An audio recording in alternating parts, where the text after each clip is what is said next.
Hello, everybody. Welcome back to Jazz Talk, my favorite segment of the show where I interview local jazz musicians. This week we have Austin, Brazil. Hello, how are you? I'm good. How are you?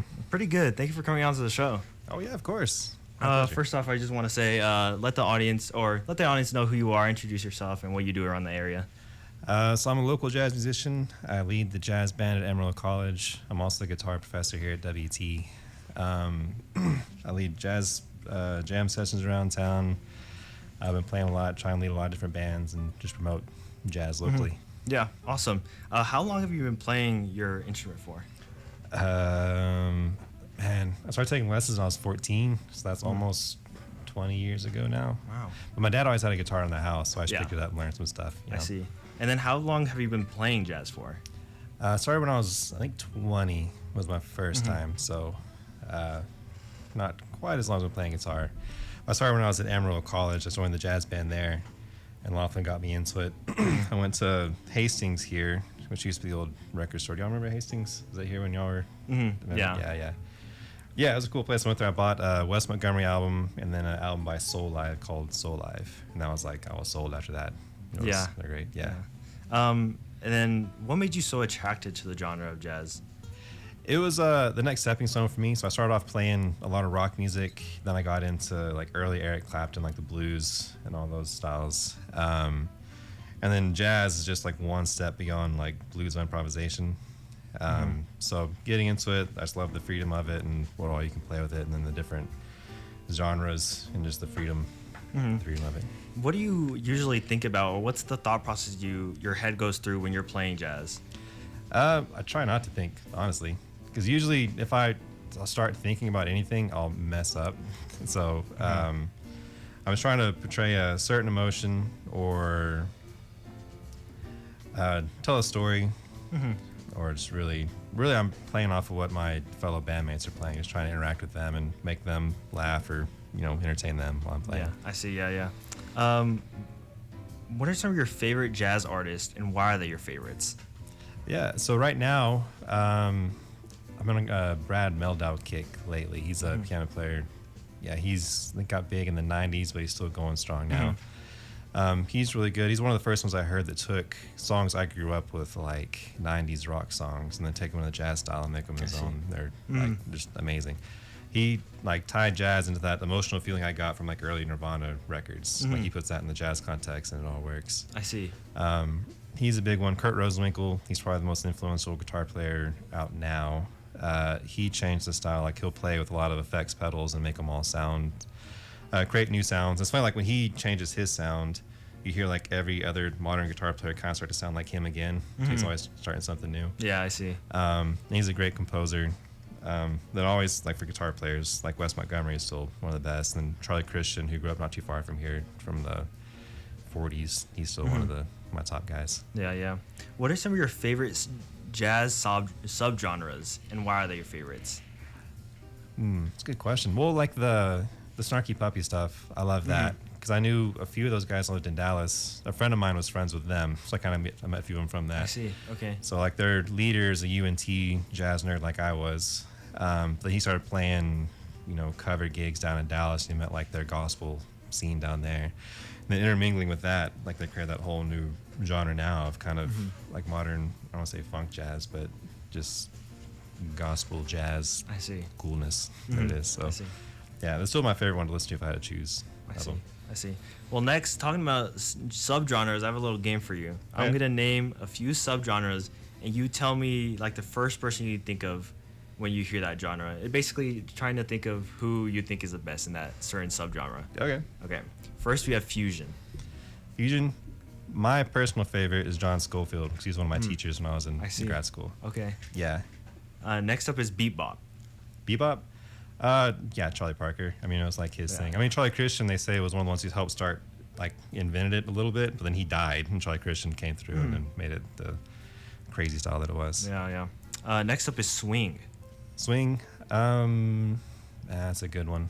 I would have to say, Louis Armstrong is still the top. Yeah, that's his whole bag. Or Lester Young. Lester Young solos from that genre. Next is funk. Funk. Let me see here. I think Jaco. If I had to pick one, Jaco Pastorius with Weather Report and that genre there. Yeah, I mean he's a bass player. Like you can't go. You have to pick a bass player if you're gonna go for funk, you know.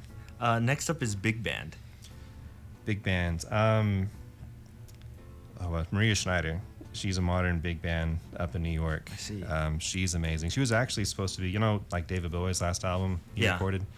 She was supposed to be on it. He asked her to do it, but she didn't know, like she was double booked, and she also didn't know he was dying. So she's like, well, like my saxophone has a band, go look at them. So he hired her saxophone player's band to be his band in that last David Bowie album. Oh, I see, yeah. But yeah, she's the real deal. But she's up in New York doing that. I think she teaches in Florida too. So she may have moved, but yeah, she's good. I see. Okay. Next up is Latin. This is a cop out, but Jobim, like I just love his songs, like at least the bossa nova aspect of it. He's one of the best ones, you know. Next one is blues. Blues. I'm trying to think of something besides the obvious answers here. Yeah, Stevie Ray Vaughan is my favorite. I grew up with him. Well, it's funny. It's like when I first heard Jimi Hendrix, like, oh, he's cool, but I like Stevie Ray Vaughan. But I didn't realize like Stevie Ray Vaughan sounds the way he does because of Jimi Hendrix. So had I heard Hendrix first, it'd probably be Jimi Hendrix. But Stevie Ray Vaughan's still my guy. I see. Yeah. Last one is cool jazz. Cool jazz. Gil Evans, I think, put that sound together with Miles. Like they teamed up on it, but like the sound of cool jazz, I think, is Gil Evans's arrangements. I see. Yeah. For those. The next question I have for you is, what is one of your favorite jazz albums and why? Wes Montgomery, Smoking at the Half Note is probably my favorite. It's one of those ones I bought, the first ones at Hastings I told you about. Yeah. Yeah, it's a live album, and he just destroys the guitar. And it's funny, like he's playing and he's laughing while he's playing, like all this insane stuff. It was the first one I got. It influenced me. I learned, transcribed a lot of the solos on it. I even transcribed some of the drum parts. So I just wanted to learn how the drummer was playing with it. But it's like the epitome, to me, of Wes Montgomery's album. I mean, as a guitar player, it's like one of our, you know, almost a religious album. What are some of your role models in the world of jazz? Mine would be like Scofield is one, like a lot of people I met. Like John Scofield, he did a really good job at just keeping his career going. So he's put out a record, 1 or 2 records every year since I think the 70s, like either a solo record or with somebody else.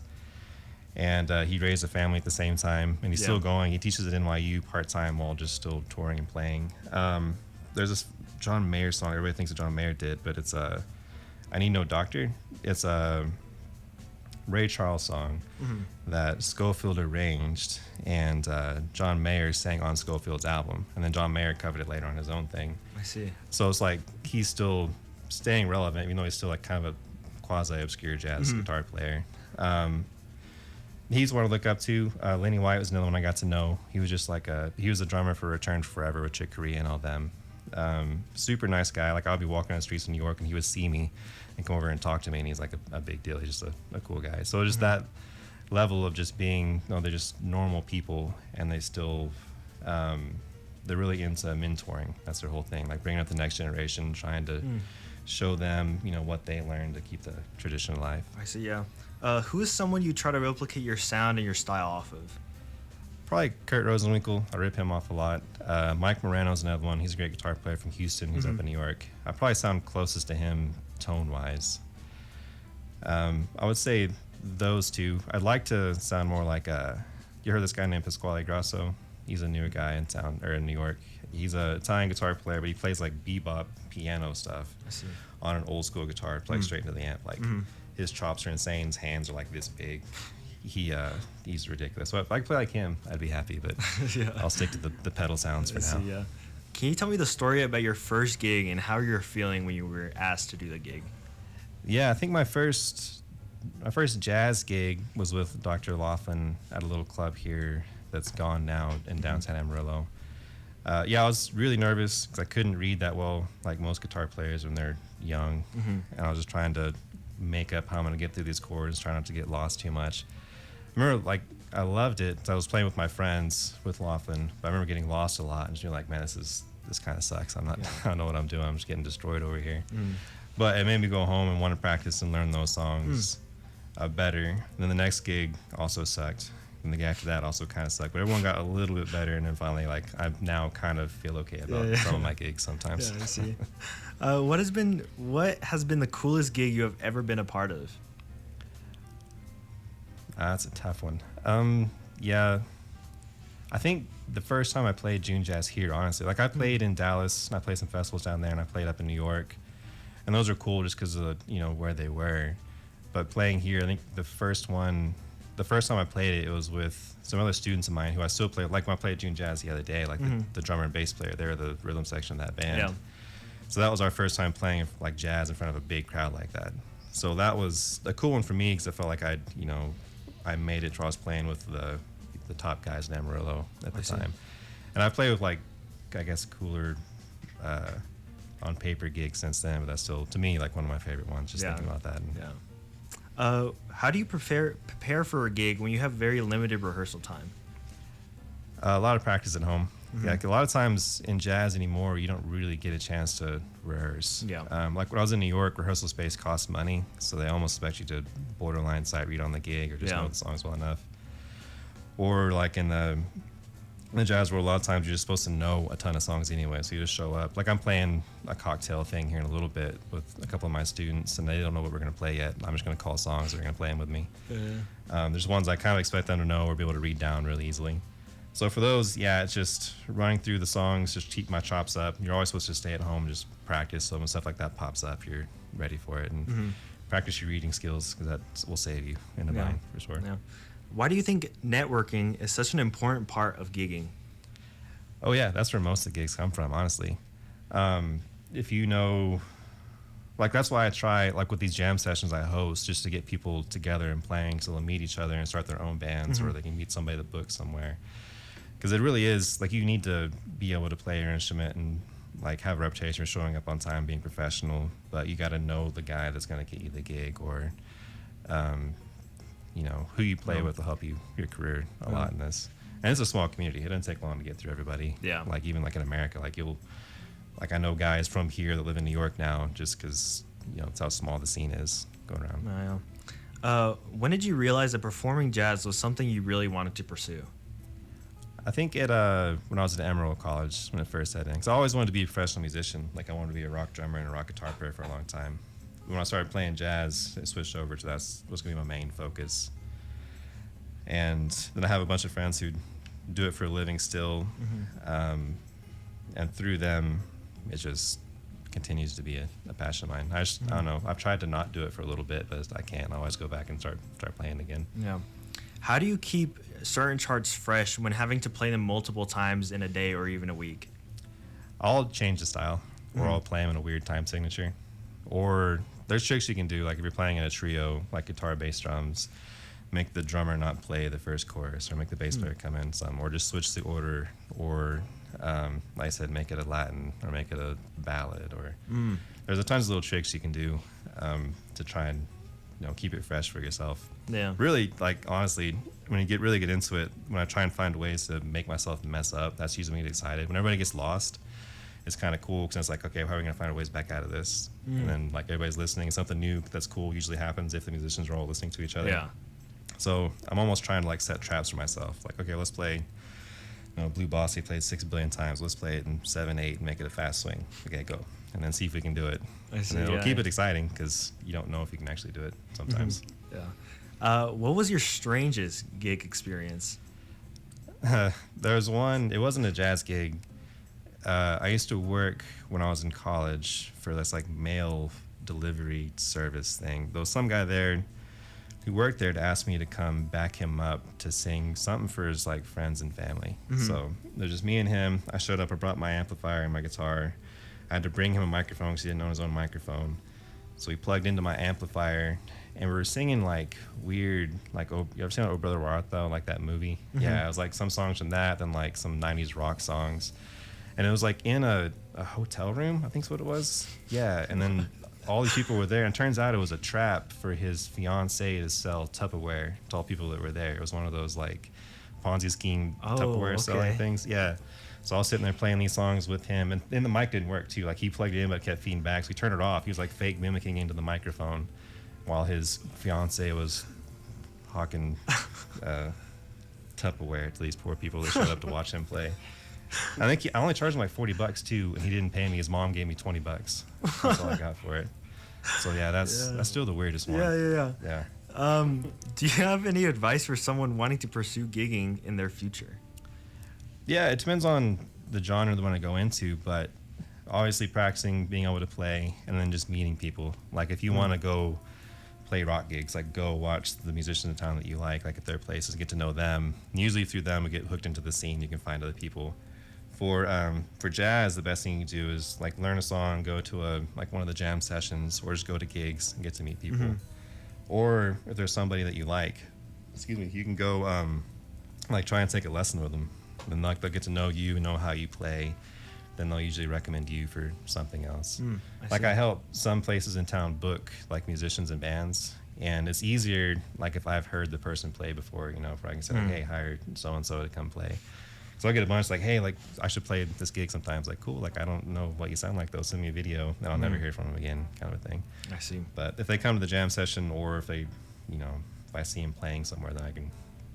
No, I'm not gonna get fired from my gig for not doing it or not. Who is an artist, dead or alive, that you wish you could perform with? Probably John Bonham on drums, for the drummer for Led Zeppelin. I see. Not jazz. I mean, he grew up. I heard his first gig was like playing big band drums, but I loved just to be like in the room when he was playing. 'Cause, like he supposedly had like a real just powerful sound, and he didn't even like swing his arms that hard just to like feel his groove. That's probably off the top of my head. He was like my hero when I was growing up for like drums. Like to play guitar with John Bonham, that'd be a dream. Yeah. Cool. If you could take the writing ability or the playing ability of any artist ever, who and why would you pick them? Oh, I'd take them both from Kurt. I'd take his writing and playing. Yeah. He, I said he's very revolutionary in the way that he composes. Like I should have picked one of his songs for y'all to listen to later. But he, like I said, he modernized like jazz composition and in like the way we play. Like he plays a lot of pentatonic scales, but in the quote unquote kind of wrong place where they sound like there's a new sound coming out of them. Like I said, most guitar players, like jazz guitar players in that vein, are just kind of chasing what he did for now. So if I could learn to play a little bit more, if I had to mimic somebody, he would be one of my favorite ones to know. Especially compositionally. Like his compositions are just amazing. I love the way he plays. I know earlier you said when you play, you try to keep your head kind of empty almost. But is it the same thing when you're improvising, or do you think of something specifically when you're trying to improvise something? Yeah, improvising, I try to just play, or I'm just singing in my mind, trying to get my hands to do the same thing that I'm hearing. Or sometimes I'll, if I'm playing an idea, or if I'm trying to take it through different variations, like little tricks, like, hey, well, here, I want to play this kind of a sound. But I've learned the more I play, the less I try to compose my solos. Usually the better they sound. I can have like an overarching, it's like, well, I'm going to play this many choruses, I'm going to try and go for this weird thing in the middle. But if I'm trying to think, okay, at this one I'm going to play this scale, and this one I'm going to try and sound like, Charlie Parker, then I'm probably going to just fumble it. Yeah. It's like Charlie Parker said, like the best thing you do is like spend all day, like learn everything you possibly can on your instrument. Then it's time to play, just let it out and go. Why do you think jazz and people's emotions have such a close connection to each other? I think jazz, you're more free to generate different sounds, so you can get more, I think, in-depth emotions than you can. Like in one song, you can go through, something that'll make you laugh, something that'll make you cry, depending on who's playing it and how well they do it. You can do that in most genres, but like in jazz, especially the improvisational aspect, especially whenever you're seeing it live, like what they're playing really ties into how the audience is feeling, and you can play off of each other. So if everybody's excited, they can take it to a 10 in that way. Yeah. But like we have all these different tools we can use because we're more or less allowed to use more sounds than we'd probably get away with on a pop gig. That I think we can create a richer tapestry of emotions that you can experience. Yeah. What is one of your favorite memories relating to jazz? I think the first time I went into I went to grad school up at NYU, and when I first walked in the door of the chair there, it's like, hey, Austin, blah, blah, blah. Like, this is John. And it was, like, again, John Schofield was standing there. I was like, yeah, I know who that is. Like, hey, I'm John. Nice to meet you. Blah, blah, blah. But it was like meeting them. And then one of my other teachers there was Chris Potter, who's a great saxophone player. And he was actually my first real jazz concert, was going with the Emerald Jazz Band here up to Greeley to their jazz festival. And he was playing. And he was, like, my teacher, Dr. Laughlin's, like, hero. Like, he loved Chris Potter. So when I was in grad school, like, I got lucky and I made it into Chris Potter's, like, band, playing with him. So, like, getting to, like, meet him and then talk to him, it was just crazy. It's like a full kind of circle thing. Getting to meet him and getting to know him and all them. No. How has jazz affected your life? I spent a lot of time by myself practicing. That's one of the big ones. It's been great. It's a good community. Like, most of my friends are all musicians. Like, it's a great way to meet new people, and like all over the world. And if you really get into it, you can travel a lot too if you start getting to bands that tour. And for me, like, I made a career mostly like performing, which is great. Like, I still, like, I teach, but I make more just performing outside of actually teaching. I see, yeah. So if you put a lot into it and really, dig into your resources and just make sure that you're a professional and a good person and show up and learn the music, like, you can make it work. So for me, like, I love it. It's a lifelong hobby and passion. You're always trying to learn new things and get better. So it's been, I don't know, I'm glad that I found this genre and moved into it, and it's been great. Yeah. How do you feel about the direction that jazz is currently going in? I like it. I mean, it's spread out. We have a ton of different subgenres, which we're supposed to. And I like that it's still, like, there's people pushing it, because it's supposed to change. It's supposed to evolve. Because, like, you look at the original Dixieland bands, as opposed to, like, even the swing bands, they sound completely different, and they were, like, 10 years apart.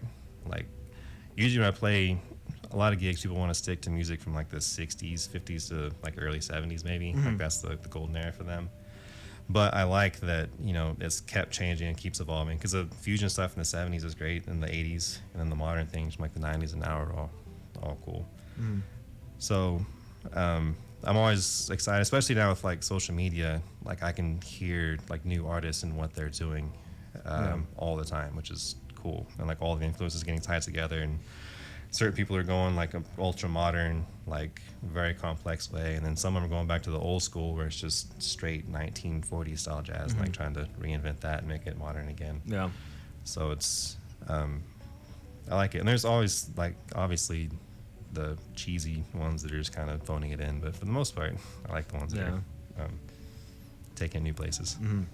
Why do you think it's important to listen to live jazz when you can? It's a different world. The recordings are great, but they don't compare to actually being in the room with the artist whenever they're making it. That's what it originally came from. It was people, like, stretching out songs, for marching bands, so they can keep it going for a long time. But it was for dancers. Like, they would stretch out songs so people could keep dancing to it. And now it's evolved more to where, you stretch out your solos, you're just playing for the audience and for the power of the room. And you can't replicate that in recordings. I've been to concerts and, like, heard the recordings of them later. The live's always better. Yeah. There's something about being in the room, it just translates better. Have you ever had to perform while being sick or exhausted? If so, how did you get through it? I powered through, usually. Make a lot of breaks and drink a lot of water and go through. I'm trying to think off the top of my head. For, like, most of my gigs, I'm, like, half awake for, because I'm just so busy, and then it's late at night or it's early morning. Pretty much every church gig I've ever had, I'm, like, half awake for.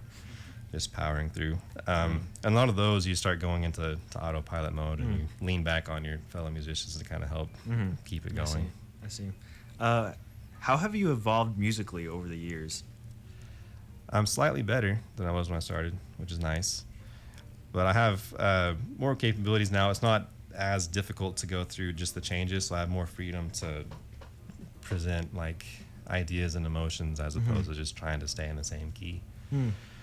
So that part's nice. Like, for me personally, as a guitar player, like, the guitar isn't quite so mysterious, so I can play through and not be hindered by what I'm playing be hindered by, like, getting lost or not knowing what I'm actually going to do. So that's been good. And also I can relate to other musicians on the bandstand better. Like, I can we can play off of each other better because I have more command of what I'm doing. I see. Which Yeah. is good. How do you handle with creative blocks or moments where the inspiration isn't flowing? I'll try something else for a while. I'll take up cooking for a day, or I'll just take a day off, or pick up another hobby for a little bit if it's really bad. Like I started playing tennis with a friend of mine, which I'm horrible at tennis, but it's cool because it's new, so I'm trying to relearn something. But as I'm doing that, it'll refresh the whole music aspect. How do you communicate musically with other players while performing live? It's a language, really, if you're playing the same genre a lot. They'll be able to pick up on different cues. And if you've been playing with somebody for a long time, like me, Paul, and Rito have been playing for 20 years now, I think.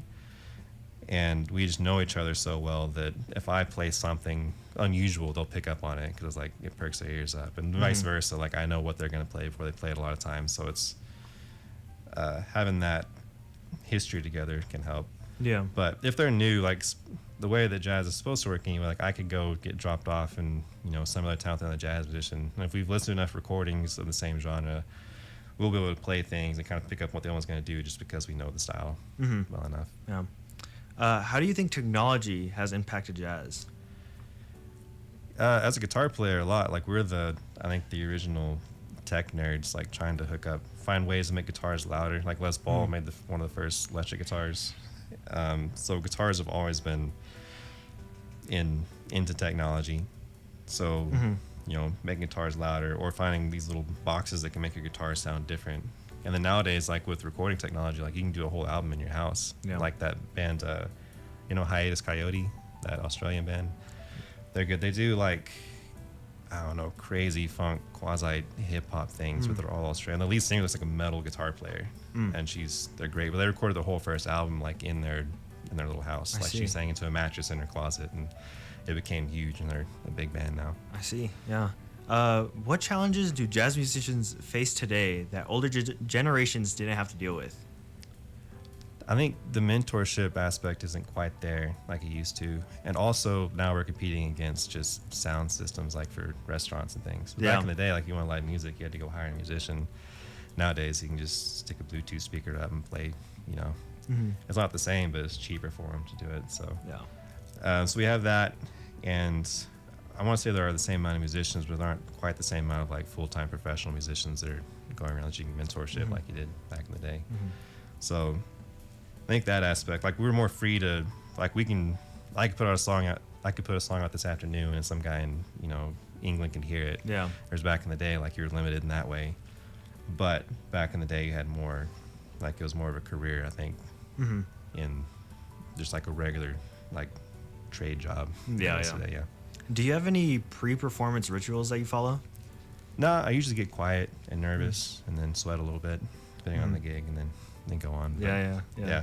No, I try to make sure my strings are clean, and then I know the tunes, hopefully.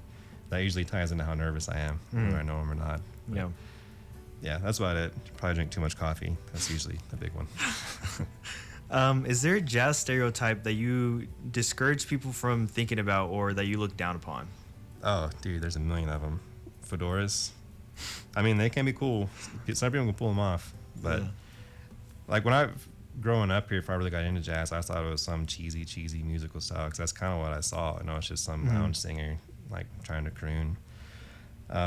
So those, and then trying to think that it's all just chang-a-lang kind of songs. Like that stuff's cool, but there's so many, like no matter what genre of music you're into, there's a jazz version of it. Like you can get into it. And so I think, just kind of the cheesy bowling shirt, fedora looking kind of style, which I'm sure there's a killer player who wears that, but for the most part, when I see him, those are the ones I'm like, come on, guys. Yeah.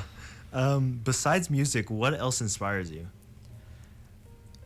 Movies, like TV shows, like family and relationships, like we have a lot of each other, or like going to like art galleries or to walk around old cities, like just getting inspired by those, like the history of things. Like I'm a big, like a lot of guys, just a history nerd on things. So if I'm in New York, my favorite thing is just to walk around and look at the buildings and see like the years that are on them or what all was there before, just thinking about what all happened. So, what is the best advice you ever received relating to music? It wasn't something somebody necessarily told me. I don't think that made sense. It wasn't a sentence somebody told me. It was more like when I was in grad school with Chris Potter, we had we played in his ensemble, but like the last day of the semester, we had like a private lesson with him for 40 minutes. So it was like 45 minutes, and there was like a 10-minute break, and then somebody else would come in and do the same thing. In that 10-minute break, he would be practicing like piano, like learning on a new composition. Just from that, I realized like, oh, these guys, like, they're already legit players who can play more than I probably ever will, and they're still working to get better at things. So just how often they practice. Like Schofield would tell me in the mornings he would wake up early and he's always writing something new or working on a new song he has to learn or practicing something new. So just seeing that, it's like, oh, this isn't like just a gift they were given. Like, they're all talented, but they really worked really hard for it. So seeing that, it's like, okay, it's just, that's what it is. You just got to put in the hours and practice and get into it. Yeah. From being a music educator, how has it helped you become a better musician? It's good. It's hard. It's surprisingly hard. The hardest part really is something that's really easy for you. You tend to forget how hard it was in the beginning. So trying to describe it to somebody else can be tricky. So it's good because it makes you like go back and rethink, okay, this works because of this. So you have to find a way to explain it to somebody else. So like for my students, I try to tell them to like give lessons if they can, because it'll help you really solidify what you know. If you can explain it to somebody else in simple terms so they can understand it, then you really know it, and it helps you just keep it fresh as you're going. I see. What do you hope for the future of jazz? I like to see it get big again. You know, like back in the 60s, like Miles Davis drove Ferraris, you know, as a jazz musician. It was all instrumental. It'd be cool to see us get paid the same. I mean, those days may be gone, but I like to see it grow more. I like to see more of which I think is happening, like the younger generations getting into it, like with, I'm going to say her name wrong, Leve? Yeah, why is it spelled with an F, though? I think it's where she's from. I don't know. Yeah, I learned that like yesterday, literally. It's like, oh, it's Leve. It's like, oh, I've been saying it wrong for like a year. Anyways, like she has that kind of bossa nova chord change going to her. Like she's influenced by it. I know a lot of kids are getting into, you know, like Snarky Puppy or some other groups that are very jazz influenced. So I like to see more of it spread out in that way, because those guys all have like hardcore jazz backgrounds. You know, a lot of them do. So I like to see more of that grow, and I feel like it is with social media. It's getting spread out better, and the whole land of bedroom virtuosos is getting more and more spread out. So, but yeah, I'd like to see more. Usually, just more of it spread out, and people to get influenced by it and play it and fall in love with it, like a lot of us have. Yeah. The last question I have for you is, what advice do you have for aspiring jazz musicians? I would say learn a lot of music, practice a lot of music, memorize it at all if you can, and then find somebody that is better than you. Because the best thing you can do is play with somebody who's better than you. You're going to get better faster that way. And then find friends to play with, play as many gigs as you possibly can. Go out there and network and just put in the time. It's a lot of work, but it pays off once you get it, because you have to get past the physical barriers of your actual instrument, and then it really start to shine, and it becomes fun from there. I see. Well, I like to give my guests this little moment to kind of promote any gigs you have going on, or just shout out any musicians that you feel should get a shout out.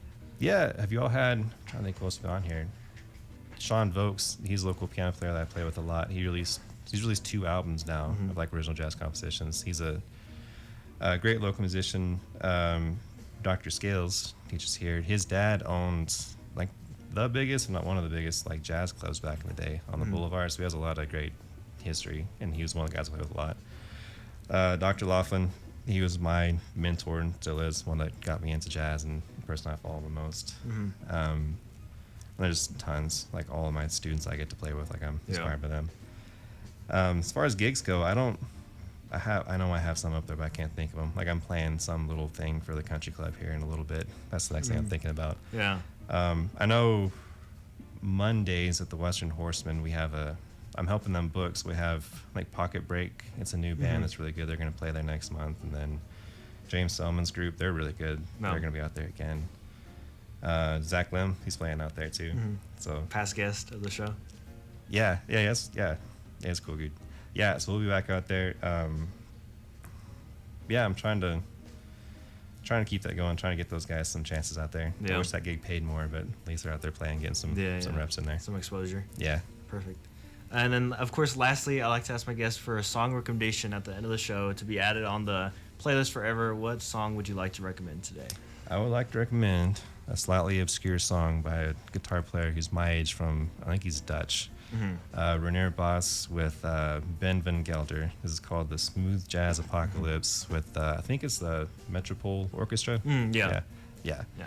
Yeah, it's a cool one. I stumbled across him like a year ago. He was in New York. He played in the Manhattan School of Music, which is a difficult school to get into. I think you guys grad degree there. And then went back. Now he's in Europe writing just crazy, crazy music. And this is one of my favorite ones. It's like it grooves like crazy, especially with the orchestra. Well, thank you for coming on to the show today. It was an honor having you here. Oh, yeah. Just once again, thank you. Of course, we're going to have the Instagram post later on where you could see the Polaroid picture and everything like that, so make sure to stay tuned. And then later on, we have Elliot Sight Reads right here on Jazzy Fridays, only on KWTS 91.1 FM. Make sure to stay tuned.